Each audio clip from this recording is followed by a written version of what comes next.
Lead by inspiring. Lead by experience. Lead by example. Lead by. The Leadership Podcast brought to you by Ezeni. My name is Matt Stankham and I'm your host, bringing you thought-provoking, inspirational chat every month. Hear from leaders, business owners, coaches and subject matter experts from across a variety of industries. So however you consume your podcasts, turn up the volume, relax, and above all, enjoy this month's guest. Hello again, Lead by listeners. This month, I join business owner and men's bespoke tailor, Alexandra Wood, talking at her Hertfordshire office, where Alex shares her journey of starting up a business.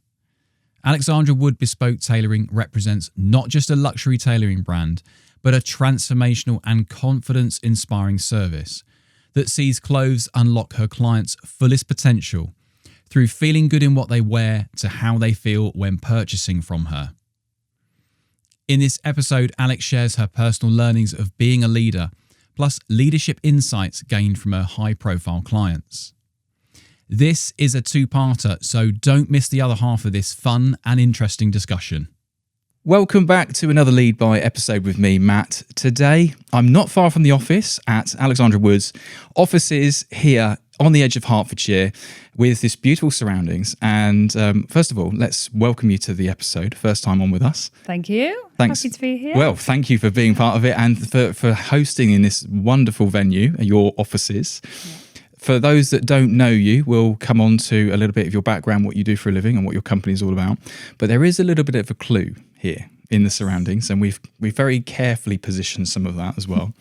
But tell us a little bit about yourself and what you do and what your company does for a living.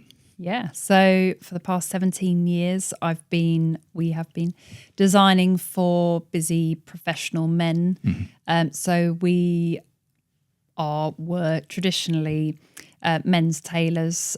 So I've been named first female tailor at Saville Row, designing exclusively for men. But we don't just do suits. You know, we're not doing the traditional way that people think of tailoring. We design, tailor and style men's entire wardrobes from formal, smart casual through to casual. So specifically for the man who's very time poor but can invest in himself. Where they're just like, yeah, I want to look good, but I don't have the time. I don't know what suits me. Someone else figure it out. But that they end up actually looking bloody marvellous. So they look great after seeing you and your team. And the types of people you deal with, give me an example, that kind of that demographic, that type of person that you're dealing with. Yeah, so funny enough, when I started 17 years ago, I was in my 20s, and now I am my demographic, which is really weird.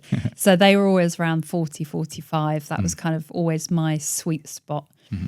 I think from having one of my first clients was Chukaramana, and then he was on GQ, and a lot of politicians, did and still aren't always classed as the best dressed or most stylish, but men kind of looked up to him and thought, wow, he looks amazing. Like, I want to look like him.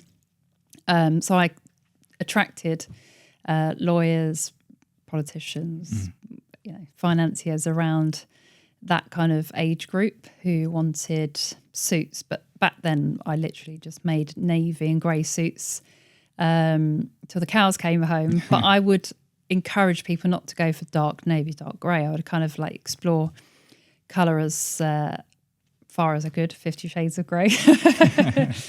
And 50 Shades of Blue. So just like, can we just try and be a little bit more exciting here? So yeah, typically CEOs, lawyers, finance, but now more so with the wardrobe, seeing more entrepreneurial types come forward, business owners, investment, like, I can't think of what we call them now, VCs. So it's really nice, people that are more innovative, even people in tech, people you'd never think would, be interested. It'd be like, but you wear T-shirt and jeans, and suddenly they're like, yeah, this is something I'm really interested in. I want to look like great. And what drives that then? Is it the role they carry in their work, or is it something else that's inspiring them to make that change? Well, as I say, I have been fighting for this for 17 years to be like, come on, guys, like be more innovative. Like the Italians do it so well. The British is like navy and beige. This is my I'm sort of in that zone today. I'm under fire potentially. Got a denim shirt. It's a bit cooler, you know. And I was like, colour does not mean, you know, bright, luminous, crazy. And I think it's always been like a fierce spot. But I think there's a really lovely movement. Maybe I've made the movement. Where men are more interested in how they look, and it's okay to look and feel all right and talk about it, because it would be like, okay, Alex, make me look amazing, but I'm not going to tell anyone that I use you or whatever, because that would show I care, and that's embarrassing, because I'm meant to be a man who knows everything. So it's a lot more magazines are talking about it, blogs, and it's on Instagram, men looking stylish, showing how they dress. I'm just now offering it from a female point of view. I'm not a man showing men how to dress like me. That'd be weird. Although I did have a customer, client-customer, like something I wore, which was like a denim shirt, a bit like yours, with a cream jacket. And he went, I like this outfit. And I said, I have never had a client want to dress my outfit. That's the highest of compliments, right? I know, it's very cool. And something I remember hearing from you either on socials or some previous content was something along the lines, correct me if I'm wrong, boardwalk to boardroom was a phrase. So boardroom to bar. Right. Or the other way around. I mean, depending on how early you start. Which way you're starting business. Okay. I prefer it in the bar. But yeah, so boardroom to bar. We've dabbled with boardroom to Barbados, beach to boardroom, but it kind of showcases that we're not just business office. Yeah. You know. So it's not the convention, it's not the typical look, it's not what people think, you know, a CEO or an entrepreneur needs to look like. You're really trying to break that mold and show people they can be experimental with their look. Yes, the full lifestyle. You know, so we basically do an lifestyle audit, and I don't mean like some crazy high profile audit. We're just like, where do you spend your time? What do you do? What do you care about? What's practical for you? Because so many people have a wardrobe full of basically stuff they don't wear. Nothing goes together. You tend to go shopping and go, I like that, bring it home, don't know what it goes with, don't even think I like it that much. So this is sort of really forward planning your life, but the confidence also comes in knowing that every piece fits, every piece looks amazing, feels amazing, and you're not going to be able to buy it anywhere in a shop. So for, you know, men that can afford it, it's quite special. Yeah, so it's completely bespoke, tailored by you and the team. Yeah. And in terms of your beginnings, why tailoring? Why this sort of avenue for you? What really brought this about? Well, it's weird. My parents are not in fashion, not in tailoring, not entrepreneurs. We're probably more to the fearful side of everything, like that costs money, you know. And I was always like, I want to set up a business, and I think I want it to be in fashion. And it's like, oh my god. And my dad was like, right, go have a business plan, a budget. And I was like, Jesus, that sounds boring. And I was like, no, I'll just do it. But they used to have like books on the royal family around. And my mum always says, no, we didn't. We can't stand the royal family. Oops, I shouldn't say that. Love the royal family. But it was like all suits and, you know, Princess Diana and dresses. And I think I just loved the magic, and I just go through these books again and again. They're like, you're not looking at these books. Like I watched Mary Poppins every day after primary school, and I love magic. I don't mean like magic shows, but I like thinking there's another world, and clothes really allow you to do that, become someone else. You know, I never want it to be in some sort of heavy, depressing job. I want it to like bring joy to people, make people feel happy and fun. And then tailoring, because everything, I like the linear lines, the structure is very different to other kinds of clothes. And then I worked for Harvey Nichols, Selfridges, Harrods, and one time, because I was, what do you call those? I was going to say a rep, but when you get sent off to different stores. Yeah. And I worked for Shanghai Tang. So I've got a little itch. And they had a tailoring department downstairs.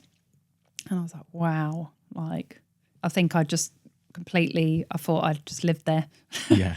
And they're like, Alex, you work upstairs. And I went, yeah, but I like it down here. So, and it's kind of like this length of room, actually. It's quite strange. And they had clothes and fabrics and this and that. And I was like, you make things for people, one-on-one, not like a collection where they just come in and buy it and you get to interact with a person. That's crazy. But I was just a temp, that's the word. And I left a CV, which apparently just got underneath loads of stuff. But eventually someone said to me, oh, well, there's actually an opening to be assistant manager of the department.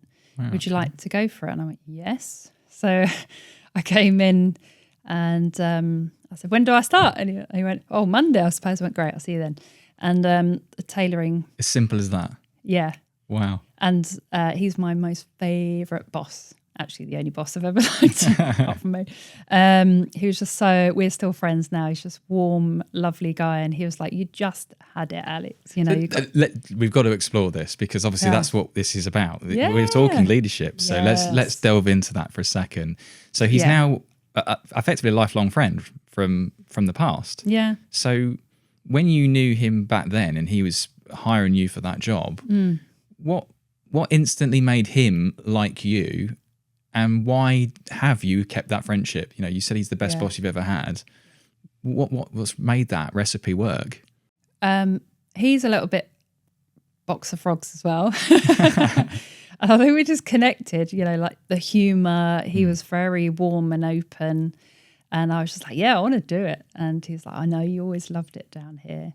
And he was just like, you've got the personality for it, connecting with people. So we just clicked. So it's all timing, his personality. And he was very different to anyone. I'd worked in luxury before because full of snootery. Right. I mean, you're not allowed to relate to other people because you're meant to be well below anyone that comes to the shop. Very odd. And I don't do life or business that way. So, and we always say to each other, oh my God, you haven't aged a bit. I think it's probably why we love each other. And I made him and his husband's wedding suits as well. So that's special. And they're going to move to Italy. Wow. And I'm going to go stay with him. He doesn't know that bit yet. So back then, if you can reveal his age, so what how old were you in relation to him as a manager?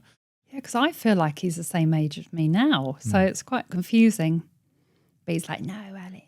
I think he might kill me if I overage him. But I think it's only like 10 years between us. And would you say he still had huge amount of passion and energy then? So as a young female coming into the industry, he really inspired you with his energy and love for it. He was like, this bollocks, snootery, blah, blah, blah.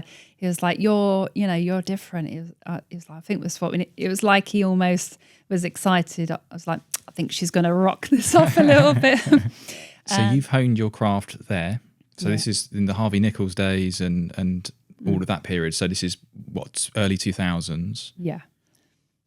So how long did you spend honing that craft, learning everything you needed to learn before you decided, actually, I need to do this on my own now? So I was 21 then, and I worked there for probably a couple of years, and I redesigned an entire collection that was in Hello magazine. Wow. And I designed for celebrities. And then I was 24, and I tried to set up my own business with no money, no brain cells, because I was like, I think it's what I want to do. And I had a couple of clients, like family, friends and things like that, because I always believe in kind of, starting on your own, not taking from anyone else you've worked for. And I wouldn't, but those days you didn't have websites, I don't think. So I was like, what do I do? A board, yellow pages? I'm not sure. Because you kind of have to be everything when you decide to set up a business. You kind of, if you wrote down the list, you just never do it. So my brain's always been a little bit crazy. And it's just like, I've decided I want to do something, so I'll just find a way. While my parents are like, oh my God, help. And so I kind of just went back to the drawing board. I applied for 2 jobs at 2 different tailors. Right. One was a British company, one was an American company. I went away for a friend's wedding in Italy, and I got a call from both of them, and I got offered the job for both of them. Wow. So it was a nice, I'll have a holiday and think about this. But I took the job with a British company, mainly because the American company was very scripted. And I thought, well, I don't talk like this. It would be ridiculous. And I can't be someone I'm not. That's not authentic. So, no. So that's an important value to you? Yes. Yeah, it's an interesting one because my dad, I'd write emails to clients and just write quite casually. And I don't mean like grammatically incorrect. I just mean like, hey, how's it going? Da, da, da, da. And my dad said, oh my gosh, this is rather colloquial. I'm from a very middle class family. And it's like, you have to speak properly. Like I'd say to my mum, I was going down the road to get sweets. And she'd be like, down the road, for Christ's sake. I bet whatever. And so he just said, it's very casual the way you're talking to clients. And I went, I don't know how to be. Why would I be someone I'm not?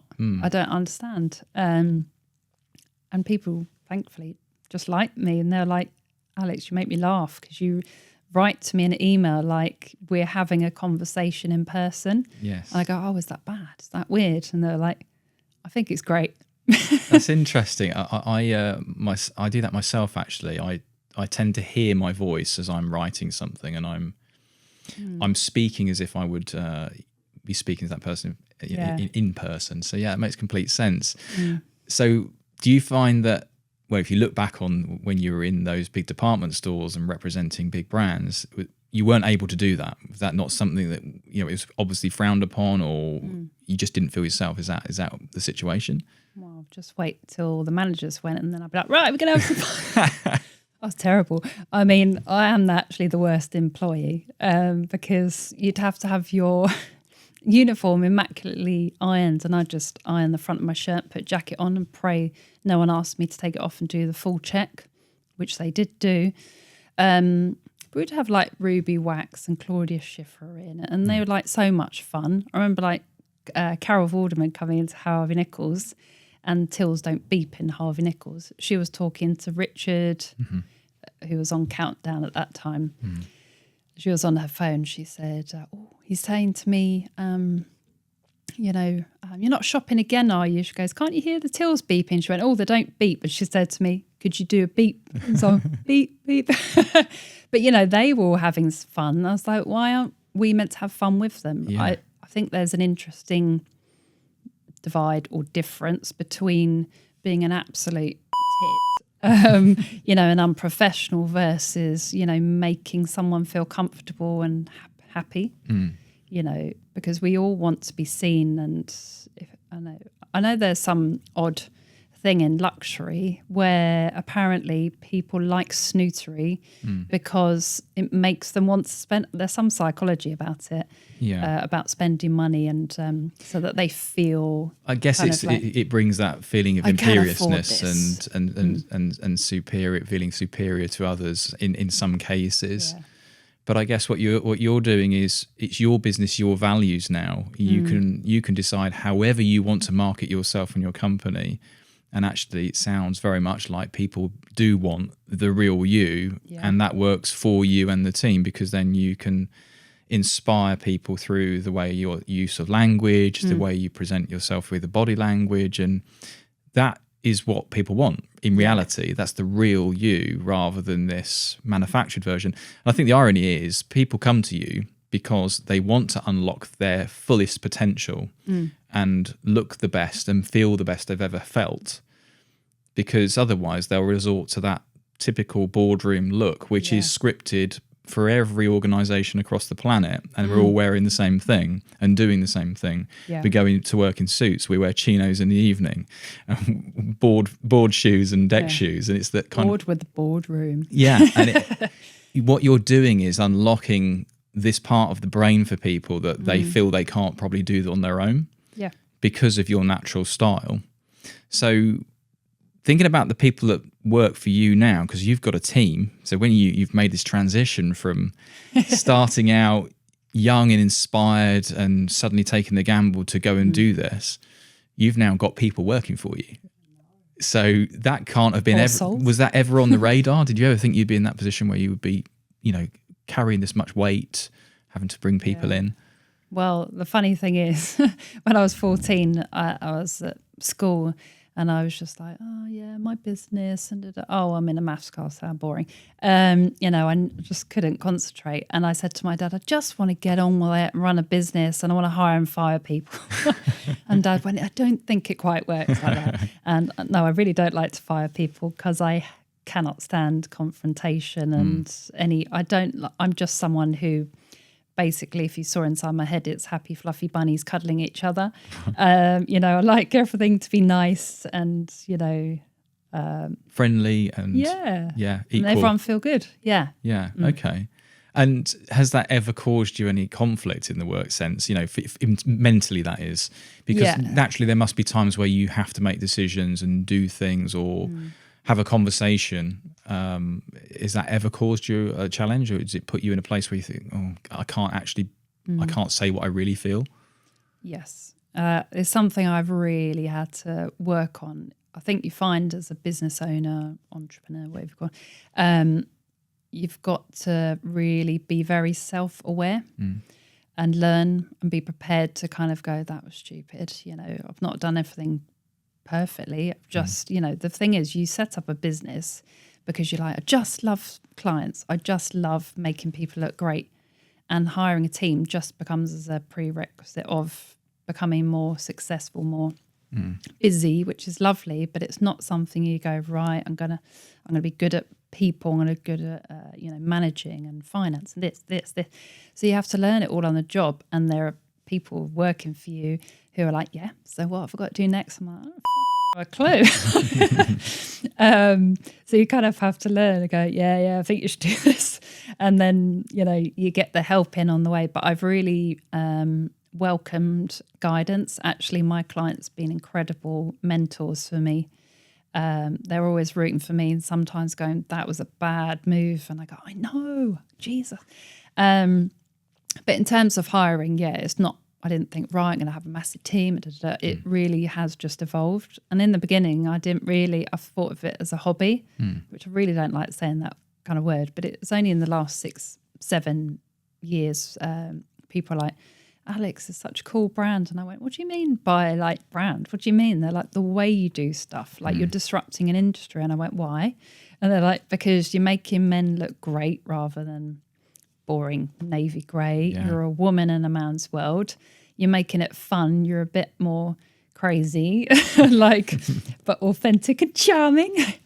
And I was like, oh yeah, that's quite cool. And they're like, the logo, I know like branding is not a logo, but it's just like everything kind of.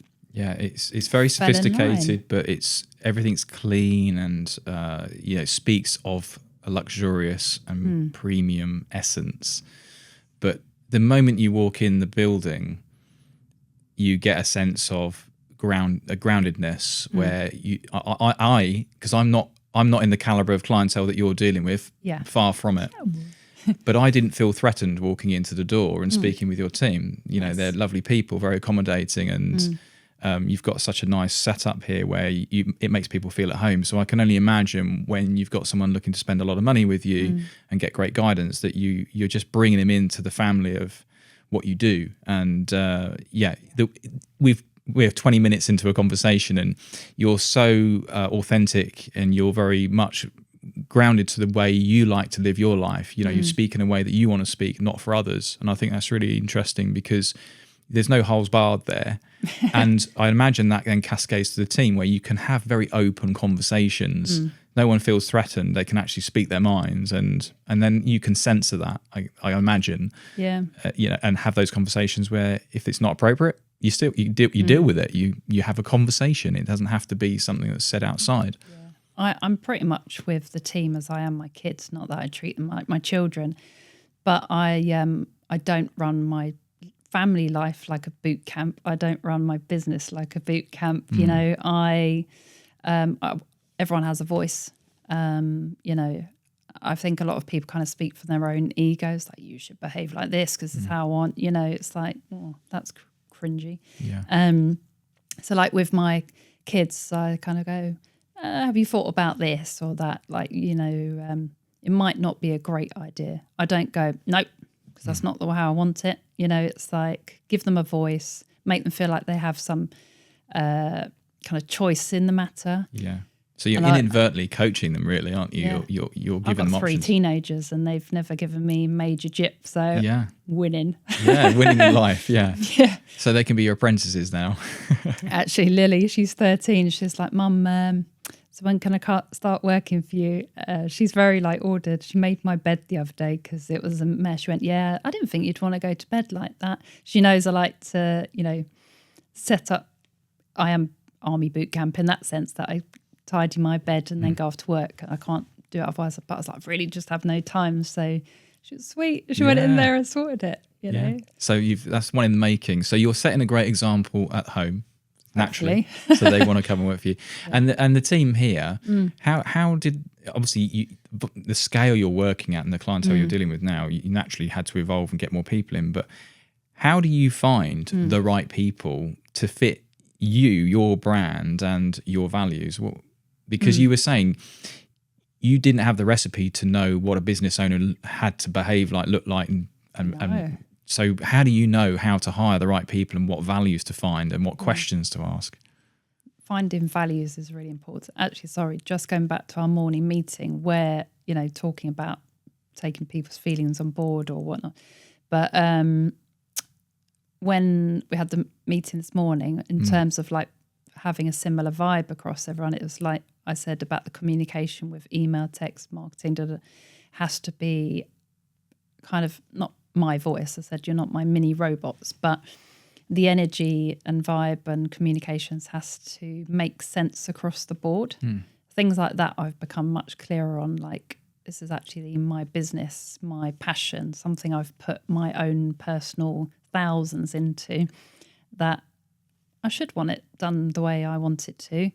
But where I used to have people be like, all right, who gives a, you know, bad attitude and not the right values, I now feel safe and comfortable to say that because I go, yeah, got it. And there's no kind of, there's no, everyone's supporting each other and rooting for each other and what we're trying to achieve in the business. So I do have core values. I can't remember them precisely. I really should. But basically it's trustworthy, being trustworthy and tenacious, so, you know, going for stuff and, you know, just being a great person. Empathy. You've got to have that warmth and care about each other. I've never, ever wanted to work in an environment where people smile at your face and talk about you behind your back. Yes. It's just a no-no for me. Says a lot about someone. Open communications. So, you know, always talk about stuff. We had a debacle just as you came in, actually. Not me. It was all your fault. And, you know, team member a little bit upset because they felt like let me down. Gave her a hug. I was like, you know, shit happens. We'll move on. It's not your fault. You know, your team has to feel like you're on their side. Otherwise, that can feel quite deflating, and they think, why bother? Yeah, and that's interesting because you don't necessarily learn that stuff, do you? And as a business owner, as you said earlier, you're going about your life as a passionate entrepreneur, and then you're finding your way through. So if you think about a big organization, big corporates, they have departments, HR, they have transformation teams, they have all these people that have a specific role to making that whole machine work. Yeah. So naturally they can get the best out of the teams or aspire for that. But for you, you're having to do this, live and breathe it in the moment. So you only discover when things work or don't as you're doing them. Oh, that person hates me. So how do you make sure you stay relevant and up to date and the best version of yourself as that leader and business owner? What do you have a routine for things that you know, whether you read, whether you study or diet, exercise? Are there things that you do? I do it all. Do you? You'll be amazed at my morning. Everyone's like, Christ, you are a machine. But I'm very childish by heart. My brain hasn't moved on from being 12. So I still have that kind of like, people say things and I go, oh, it's kind of funny to me. I can't take things too seriously. I think it's very weird. I do take myself seriously. But no, in the morning I do mindset coaching. So I'm doing quite full-on coaching at the moment. And it's 2 hours in the morning. Wow. And probably another 2 at the other end of the day, which is gratitude, visualization. And then I do worksheets, so kind of working through raising and changing habits. So it's all around self-awareness and kind of going, what am I not great at? What am I good at? What can I refine? And it's a 12-month kind of process. Yeah. I've loved that because actually last year I was really struggling with like, oh my God, I don't want to be a leader. I'm not a leader type. I'm not that kind of person. I just created this business because I wanted to, make people look good, as I said. What was the catalyst for that feeling? I don't know, just complete panic. I felt very overwhelmed by like I'd have to lead people, and I'd had a couple of like bad moments in the business for one reason or another, and it hit me emotionally hard and financially hard. Wow. That I kind of had to really. I was just like, what? You're not like this. Get a grip. You're going to have to do something about it because you've got no choice. So sort yourself out. So she did this all on your own? Yeah. Wow. Okay. Yeah. And I was like, I did tapping every day. I was like, I've just got to try and use every tool I've got to get my brain in the right place to feel like I can do this. Because it's not all plain sailing. People in life tend to think, oh, if I could just get to that calm moment. But, I'd had a terrible time in the pandemic, Right. Family grievances and financial, the shop was open, so I was still kind of overcoming that. And then you kind of just go into a bit of a panic of like, I'm trying to get my brain straight myself. It's basically, I've got my 3 kids at home whose dad had died at that point. So it was majorly traumatic. Right. So wow. Okay. a mental hit, because then you've got to be like, okay, now I've got to also lead other people. And it is like, it's your family as well. So you're like, Jesus, that's when it becomes tough, when you're finding it hard to lead your own life. Yeah. Yeah. But you do or you die, basically. So I mean, what a story. The fact that you've managed to, you've identified that all on your own is incredible, and more power to you, because a lot of people could fall into a very dark hole feeling like that, and that could be the undoing of such success that you created. Easy, have gone right down the pan. Yeah. So you've very quickly realised, I need to do something about this. Yeah. And 2 hours a day, 4 hours a day is I'm going to use the word. I'll do exercise. Is incredible again. It's just, that is absolutely wild that you can do that, and so impressive. What about the team here? Do they see that, and do they appreciate it? Because obviously all that investment, they get that back, don't they? Oh, they're lovely. I've just got an amazing team, and then I'll go get my Kleenex out. Kleenex. And, there are other brands available. We must say that. I've got this tissue. And, they're just like very warm. They're very different personalities. But I'd say Charlotte's been with me for the longest, so she's actually seen all of this. And she's like, been such a support. And she was like, you always have the right answers. You've always the one who knows exactly what to do. And I was like, oh, that's really sweet, because it's easy to think that a leader has all the answers, but I'm fine with being vulnerable. I'm not crying every day, like my mum was dying and I was like, I think I'm just going to go home for a bit. And they're like, you okay? I'm like, I need to be in my own space, but I equally won't be a complete mess in the office. It's like a little hug's fine, but let me crack on and I'll be good, because I need to process things. But, people have problems in life. It's kind of how you handle and deal with them, you know, Yes. because stuff has to keep moving. And I think running a business, you have to be very careful of like letting yourself just totally go into, you know? Yeah, interesting. I would come back to something you said right at the start that really resonated with me. And it was the fact that you said you need to be aware of, you know, effectively your emotions and what you're doing. Yeah. And interestingly enough, that I was reading an article through Forbes only a few weeks ago, and they were breaking down the top sort of 10 attributes of a single business owner or, you know, aspiring entrepreneur.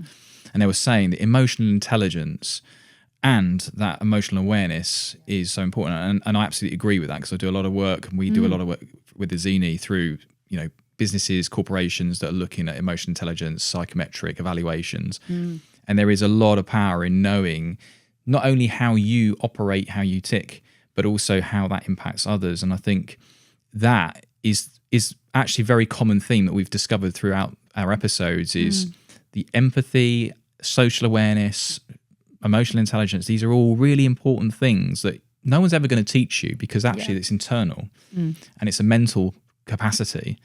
So when you're saying actually you're trying to remain human, show your team that you care, they care about you, but actually have a little bit of time, that's stuff you're never going to get taught. You don't get taught that in a corporate organization, but it's clearly very, very powerful for you. And I guess at the end of the day, through the work you're now doing at each end of the day, you evaluate the success of that vulnerability, or the success of being a leader by definition.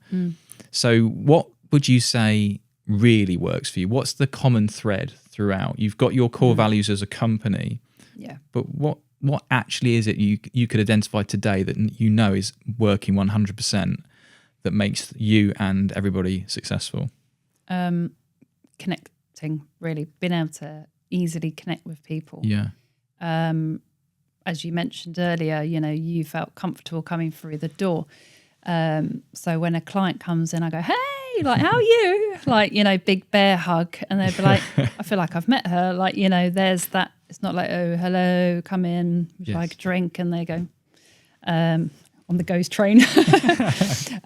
You know, it's kind of like you've met your long lost friend. So it's like that instant they feel, you know, they've got a connection. Yeah. So it's a connection, communication, and fun as well. Fun is our big core value. Yeah. As like, you know, we're here to have fun. So I'm not running a business, you know, obviously everyone wants, you know, satisfaction, money, you know, but I do want to have fun. I want my clients to have fun. And when we had a client said, oh, that's the most fun I've had spending that much money, I was like, winning, you know, that's cool. So just picking out one of those words, successful and success. Most people, and again, organizations, they look at a balance sheet, and that determines whether they've been successful or not, down to the individual level. For you, is it the same? Is it driven by money? Because we all need to have that. Yeah. Yeah, I think it's daft to kind of go, you should never do things for the money. It's like, I don't think it's a problem to say you're doing stuff for the money. That definitely shouldn't be your top goal. Absolutely not. And it never was. I was like, oh, great. Like, I do very well from what I do.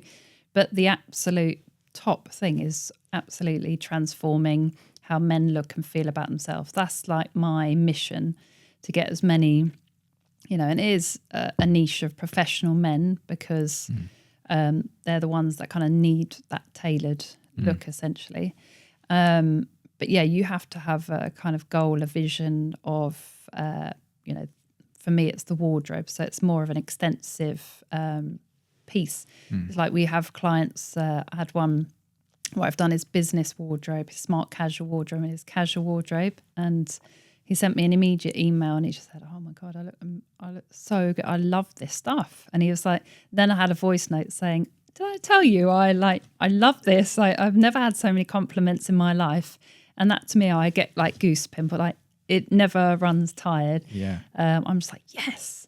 Because one of my friends said years ago, she was like, Alex, I don't know how you do it. And I said, what are you talking about? She went, that man was like, meh, when he came in. But she said he left and he was like, woo, hot. And I was like, yes, that's it. That's it. You know, because everyone wants that moment where you're like, I look bloody amazing. Yeah. So, it's unlocking something in themselves that they haven't seen before. And you've done that. The team have done that. Yeah. So that's really powerful. And then for you, it sounds like that passion has become profession, and the success is the success, if we use monetary value to it, is a byproduct of all of that stuff you love doing. Exactly. Yeah. Yeah. So it's something that you'll see yourself doing forevermore. Yes. And are you going to scale up? Is it going to get bigger and more people and more responsibility? Yeah. So I used to want to scale up in a very different way to what I want now. And I think when hardships come, like emotion, like personally, you kind of feel like you just feel deflated, and you kind of feel like, I don't know if I could do this anymore. Da, da, da. And I said to my husband, actually, the pandemic, I went, I think this is my time. I just don't think I can do anymore. And he just looked at me and I went, why are you just standing there just looking at me? And he went, I know you and you're going to make it work. And I went, you. I went, you're right, by the way. I just moaned for about half a day and then I'm like, brush it off. You have to be, resilience is absolutely key. That's for sure. And is he a big part of your success now? You being, someone behind you and backing you and giving you that emotional support? Yeah, like he's amazing with the kids, because I'm like, as I say, the emotional, like come chat to me, talk about your emotions, we'll have a snuggle. Whereas he's like much more practical.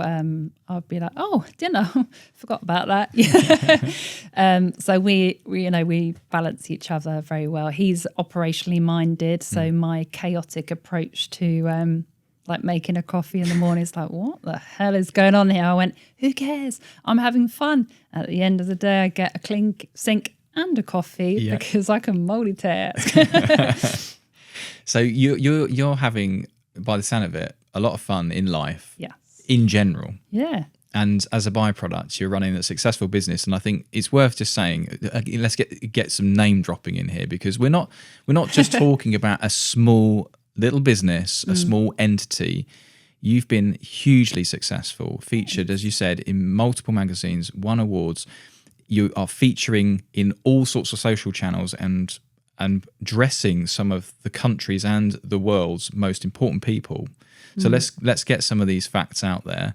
Yeah. To bring this to life. I mean, Idris is on my radar. I keep saying to anyone know Idris, anyone know Idris, it will happen. Or Stanley Tucci. Oh yeah. I actually wrote to his agent. I'll keep going with that one. But the main people are like politicians. But we've had people like we have millionaires, billionaires, CEOs, etc.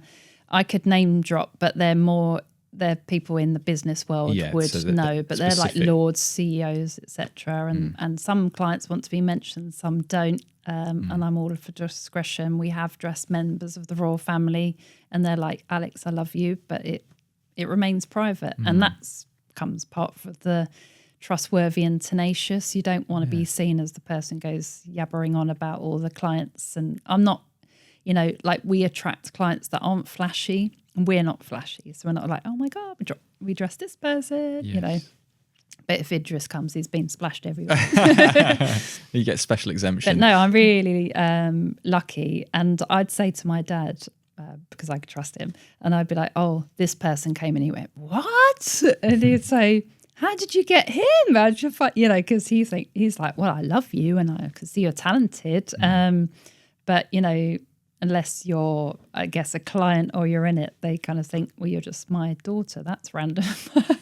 But yeah, he can't believe the names. And I went, oh, do you know him? Then yes.